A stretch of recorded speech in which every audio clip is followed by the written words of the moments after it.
ગરડા જગન્નાથજી રથયાત્રા સમિતિના પ્રમુખની મારી જવાબદારી. આજે 31મી રથયાત્રા નીકળવાની છે આવતીકાલે, તો એનો કોઈ વિશેષ આયોજનમાં શું કઈ રીતની વ્યવસ્થા? આ વખતે આપણી ગરડાની અંદર રથયાત્રા 30 વર્ષ પૂર્ણ કરી અને 31મા વર્ષમાં પ્રવેશ કરી રહી છે.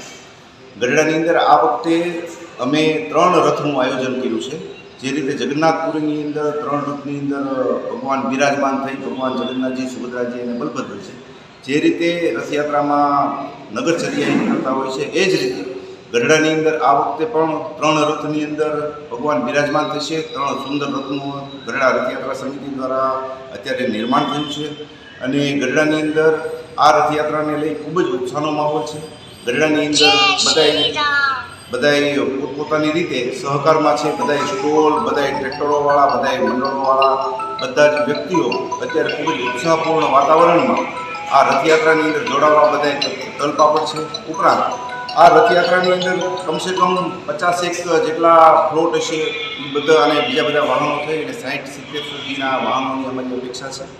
ઉપરાંત આની અંદર રાસ મંડળીઓ, નૃત્ય મંડળીઓ, તમામ પ્રકારની ઇવેન્ટો, ઉપરાંત બધી જે અખાડા અને બધું હોય છે તે પણ બધું આની અંદર જોડાશે. બેન્ડ વાજા અને ડીજેની સુરાવલી વચ્ચે આ વખતે ભગવાન જય રણછોડ માખણછોડના નારા વચ્ચે આ ગરડાની અંદર નગરચર્યા નીકળશે. એડમિશન ચાલુ છે. ઓછા અભ્યાસે ઝડપી નોકરી મેળવવા માટેની સુવર્ણ તક. છેલ્લા 7 વર્ષથી ફાયર એન્ડ સેફ્ટી કોર્સની થિયરી તેમજ પ્રેક્ટિકલ તાલીમ સચોટ રીતે આપતી એકેડમી એટલે Gujarat industrial fire and safety academy. Practical તાલીમમાં ફાયર ડ્રીલ, રેસ્ક્યુ, આગ પર કાબૂ કઈ રીતે મેળવવો તેમજ પોતાની સુરક્ષા સાથે આસપાસના વ્યક્તિ તેમજ જીવન જરૂરિયાતની વસ્તુઓનો બચાવ કઈ રીતે કરવો તેની સંપૂર્ણ તાલીમ આપવામાં આવે છે.